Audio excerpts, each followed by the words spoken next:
নমস্কার বন্ধুরা, আমি রিঙ্কু বলছি। তো আমি একটা টপিক নিয়ে এসেছিলাম। তো আজকাল মারা খুব সন্তানদের প্রতি খুব ব্যবহার করে, কেননা তারা মনে করে যে সন্তান মোবাইল ঘাঁটলে, হ্যাঁ, একটুখানি টিভি দেখলে তাদের কেরিয়ারটা নষ্ট হয়ে যাবে। তা আমি সেই মাদের জানাই যে বাচ্চাদের সাথে সবসময় মেরে ধরে কোনো কাজ হয় না। বাচ্চাদের সবসময় বন্ধুর মতো বাচ্চাদের সাথে মিশতে হয়। হ্যাঁ, পড়াশোনা স্কুল থেকে এসে যদি একটু মোবাইল ঘাঁটে, সেটা নিয়ে খিটখিট করাটা আমাদের মাদের কখনোই উচিত না। আর তাদের সবসময় পাশে থাকা উচিত। আর যখন তখন গায়ে হাত দেওয়াটা একদমই উচিত না, যেটা আমি মনে করি।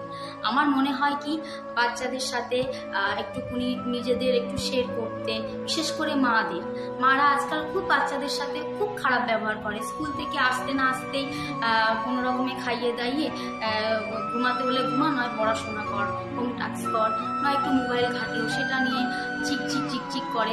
এটা একদমই মাদের উচিত না। মাদের উচিত সবসময় বাচ্চাদের গায়ে হাত তোলা না। বাচ্চাদের মোবাইল যদি একটু 5 মিনিটের জন্য দেখে, তাতে তো কোনো কিছু দোষের না। তুই মোবাইল ঘাটছিস কেন? তুই মোবাইলটা ঘাটছিস কেন? তোকে বলেছি পড়াশোনা করতে। হ্যাঁ, পড়াশোনা করতে বলেছি, পড়াশোনা করতে বলেছি।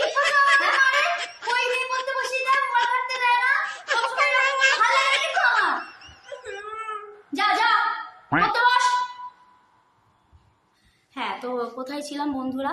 তো আমি এইটুকুনি বলতে চাই, মাদের সবসময় সন্তানদের মারতে নেই।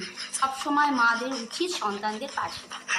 ঠিক আছে? আশা করি আপনারা সবাই সন্তানদের ভালোবাসবেন। টাটা।